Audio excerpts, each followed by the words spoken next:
Late in the afternoon of July 4th, 1776, after Congress had adopted the Declaration of Independence, another important task was set in motion. Congress appointed Benjamin Franklin, Thomas Jefferson, and John Adams to create a seal for the United States of America.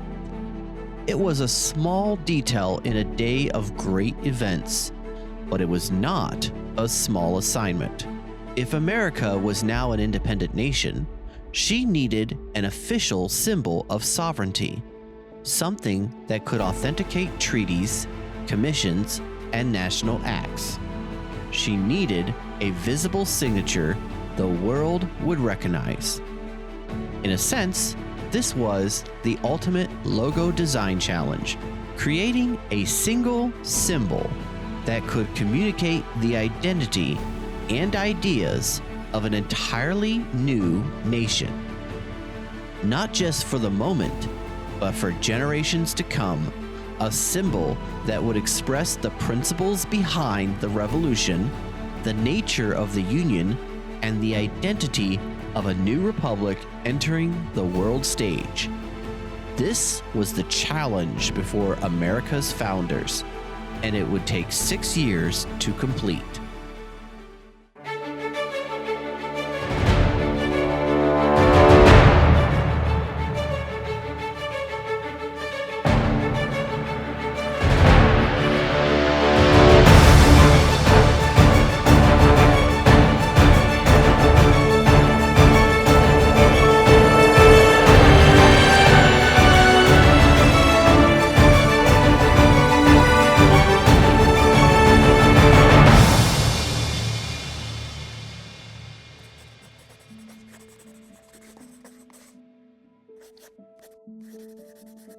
The Great Seal was not designed in a single burst of inspiration.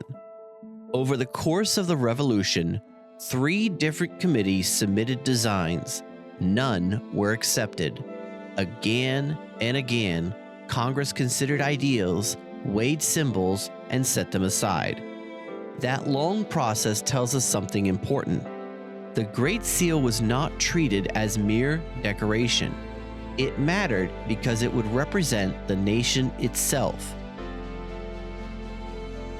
Finally, in June of 1782, Congress turned the work over to Charles Thomson, Secretary of the Continental Congress. Thomson assembled the final design, drawing from earlier proposals, and on June 20th of 1782, Congress officially adopted it. A few months later, in September, the first die of the seal was cut and used to begin sealing the peace with England.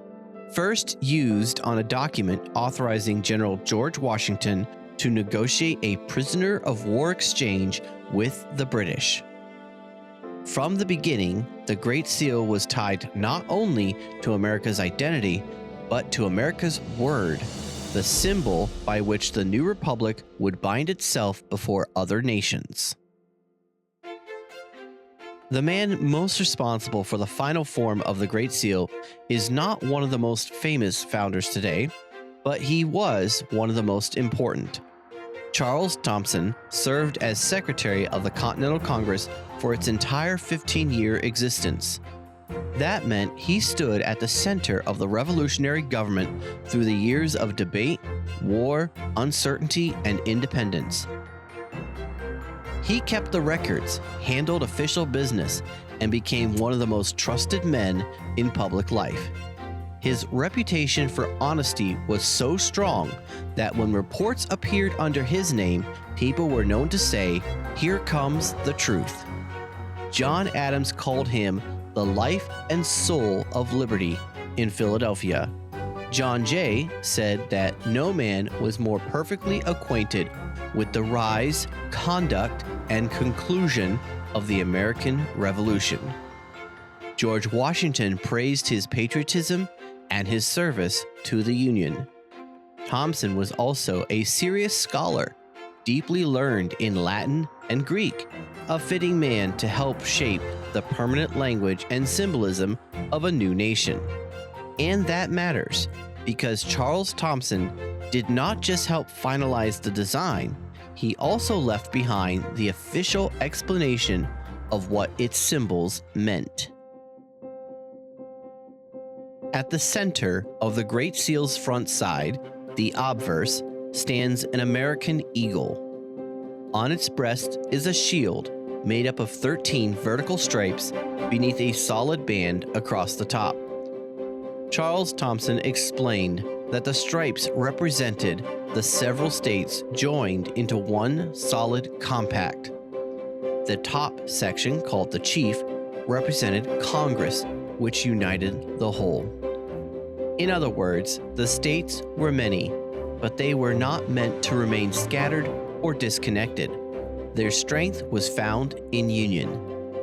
That ideal is summed up in the motto, E pluribus unum, classical Latin for out of many one, or one out of many. The Great Seal does not present America as a crowd of separate parts. It presents a union, distinct states joined in common purpose. And importantly, the shield is held on the breast of the eagle without any other supporters. In European heraldry, shields were often propped up by lions, unicorns, or symbols of inherited power. But America's shield stands alone. Thomson said this was meant to show that the United States ought to rely on their own virtue. That is a deeply Republican idea. The founders understood that free government could not survive on force alone. A republic required character, self-government, and moral strength in the people themselves. In one talon, the eagle holds an olive branch, in the other, a bundle of arrows. Thomson said these represent the powers of peace and war which were vested in Congress. The symbolism is balanced and deliberate. The new republic desired peace, but it was not defenseless. It was prepared to defend itself when necessary. The seal presents both powers together, restraint and strength, peace and resolve. Above the eagle is a constellation of 13 stars breaking forth in a field of light. Thomson said this constellation signifies a new state taking its place and rank among other sovereign powers. That is a remarkable phrase. The United States did not see itself merely as a rebellion or an experiment in protest. It saw itself as a nation entering the community of nations, taking its place among the sovereign powers of the earth. That is what the seal announced to the world. The reverse side of the Great Seal carries some of its most striking imagery. An unfinished pyramid rises from the ground. Above it is the Eye of Providence.